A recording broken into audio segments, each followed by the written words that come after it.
We did it. We're free. We ditched the dish. We've had some kind of subscription, either cable or dish, for over 20 years. And now we're over the air TV and a couple subscriptions. I did pull the dish off the roof, at least the dish itself, and put an antenna up there. And I'll explain how I did that, show some pictures of that. But first, let's talk about money. Now, Dish was charging us $138 a month, and our 2 years was up, and they wanted to raise it to over $175.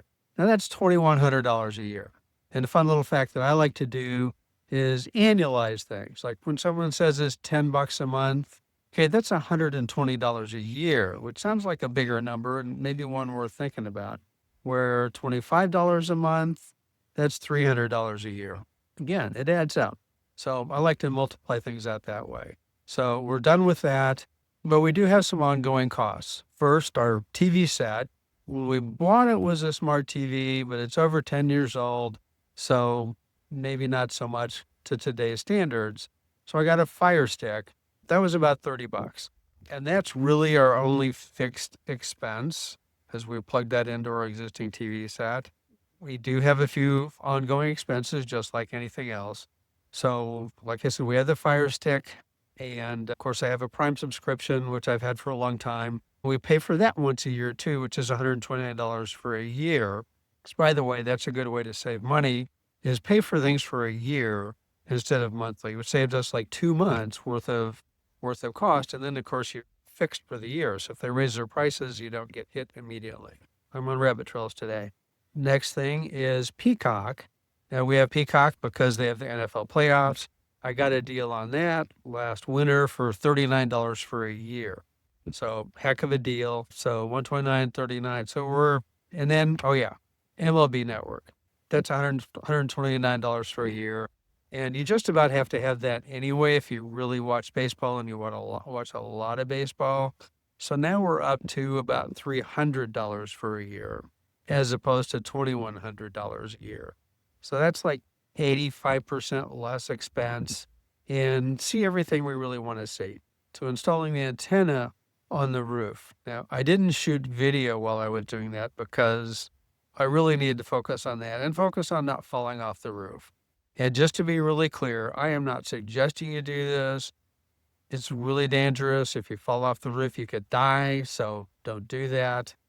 But this is what I did and how I did it. It was really a lot easier than I thought it would be. First was picking out an antenna, and I bought one on Amazon. It is getting okay reception. Not sure how it's going to do when we have bad weather. And the towers aren't that far from our house. It's not like when we used to live outside Chicago, it was 60 miles to the WGN tower. So anyway, the coax that's already run to the roof is the big advantage. I don't have to run cable. But that old coax from the dish has to plug into your coax for your antenna. You'll want to pull that coax out, and the coax, at least in our setup, is at the end of that long post that's on the dish. So that post end has to be pulled out. There's your coax. Back that out of that post, and you've got your coax. So that's not too bad. And then you want to take that dish off because the piece you want to keep is that post that stands up, and that's what your antenna is going to mount on. So the dish itself is mounted with just 6 bolts. And in my case, it was a 1/2-inch bolt. So I had a 1/2-inch wrench. Now I took a whole bag of tools up on the roof with me because I didn't want to be running up and down the roof and the ladder. So it was a matter of unscrewing those bolts. And assuming that the coax is free, it just slides right off.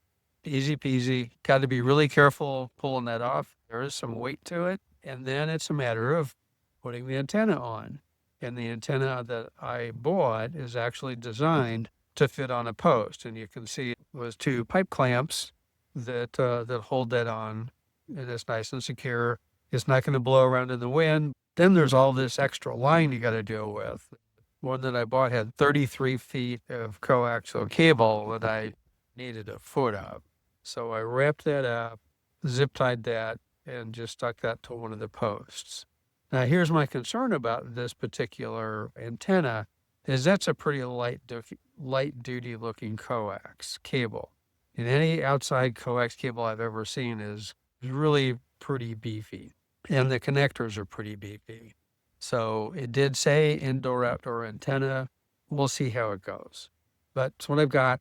Have my wife go downstairs and turn the TV on and make sure everything worked, and it did, first try. So now we have over-the-air TV directly into the TV. We have a Fire Stick that allows us to get whatever we want to over the internet. So $297 or $300 for a year versus $2,100. That's how I did it. Antenna, Fire Stick, couple of subscriptions, and we're good to go. So let me know how you did it. Maybe you've got a better way, got subscriptions that you think could be really great. I am discovering there's a lot of free stuff out there, and we're going to explore that. Thanks. Love your comments, and we'll see you soon.